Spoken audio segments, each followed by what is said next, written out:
On va accueillir Yacine Bellatar. Merci.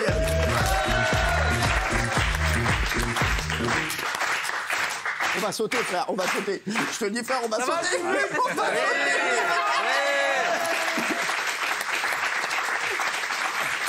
On va sauter, c'est sûr. Mais tu l'avais pas vu? Non. Cyril, tu me connais, je suis pas moqueur. Je reviendrai donc pas sur ta confusion entre Christophe Galtier, l'entraîneur de l'équipe de foot de Lille, et Fabien Galtier, l'entraîneur de l'équipe de France de rugby. Mais il joue très bien au foot aussi. Oui. Franchement, les deux, il y a quelque chose. D'ailleurs, Cyril, tu m'as dit de passer le bonjour à l'animateur Gustave Courbet, que je salue, et il présente sans aucun doute, et à l'humoriste Marcel Proust. Il sera bientôt en spectacle, on les embrasse. À part ça, hier, vous avez parlé de PPDA, et sur ce plateau, il y a quelqu'un qui aime PPDA, qui en a parlé avec douceur. Je parle bien sûr de Raymond. Ici, il n'y a que dans les médias et dans la télé qu'on s'inquiète si sa carrière elle est finie. Il est rincé, il a 73 ans, il est caramélisé, il est carbonisé. Il part à la retraite tranquillement, t'as 73 ans. T'as pris de l'oseille, des blindés. Tu vas revenir pour faire quoi? Le loto, Guilux? C'est fini, frère. Rentre chez toi tranquillement. Si on part en couille.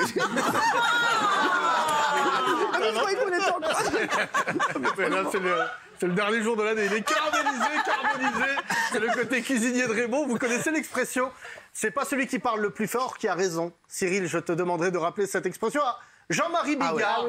Car hier, à cause de lui, nous avons perdu un preneur de son de cette émission. D'ailleurs, on avait une caméra sur lui. Regardez.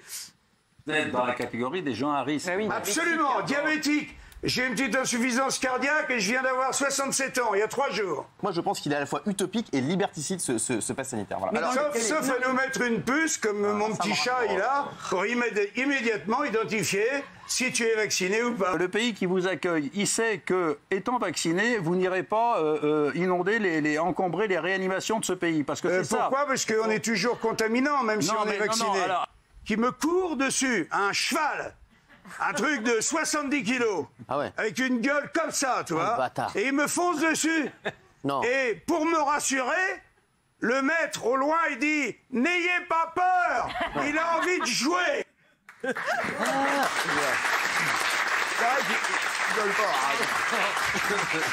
On embrasse tous les spectateurs qui sont devenus sourds hier soir. La prochaine fois, baissez le son. Mes chers amis, l'heure est grave. Une terrible affaire secoue la France depuis quelques jours. On vous raconte tout ça dans un nouvel épisode, peut-être le dernier, de Baba Calypse. Ah oui, parce qu'après, c'est la Mai 2021. Les Français reprennent goût à la vie. Ils peuvent retourner dans les magasins, dans les cinémas. Ils peuvent reboire de la bière chaude en terrasse sous la pluie. Mais alors qu'une tension sanitaire disparaît, une autre apparaît brusquement. Je vous jure que c'est vrai. Ça fait quelques jours, j'ai mal au coucougnette, je sais pas ce que c'est.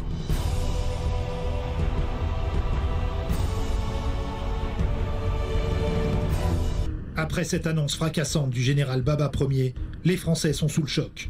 Leur souverain est branlant, sans mauvais jeu de mots. J'ai vraiment appelé mon médecin, je lui ai dit j'ai mal au coucouille. Comme les Japonais à Pearl Harbor en 1941, l'attaque a été soudaine et violente. Mais 70 ans après, ce sont les perles de Baba Ier qui sont attaquées. C'est la bataille des Pearl Harbor. La Dark Army est en race-rat. Leur guide va-t-il remporter cette bataille? Baba Ier fait appel à la 2e division blindée. Mais même elle est impuissante. Je connais pas beaucoup, moi.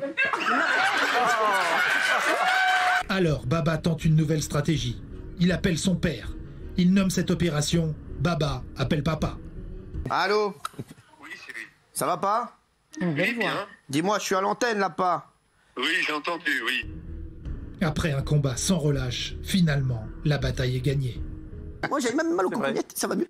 Mais à peine cette victoire savourée, une autre attaque, au même endroit sensible, intervient sur le front italien.